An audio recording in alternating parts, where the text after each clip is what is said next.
Hello Hello everyone. everyone. So we are getting ready for our 1 month trip to Europe and we have so much things to do. So today we are gonna share our prep for travel.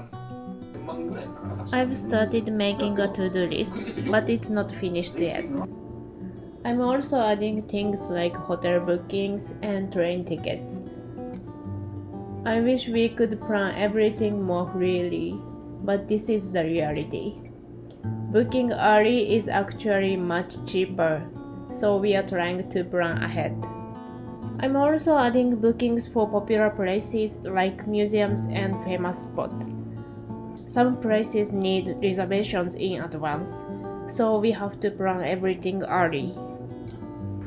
We are planning to bring just one big suitcase for both of us.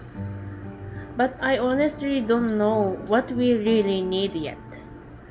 I'm also not sure about the weather, so choosing outfits is a bit hard. We also printed our cruise booklet.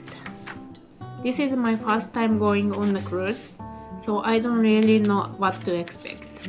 But I'm really excited about this part of the trip. I'm really excited for all the cities we are visiting. Everything looks so beautiful and I honestly can't wait. It's a long trip, so I just wanna be prepared and enjoy every moment. So we will be sharing our full packing video for travel soon. So see you all in the next video. Till then, bye. Bye!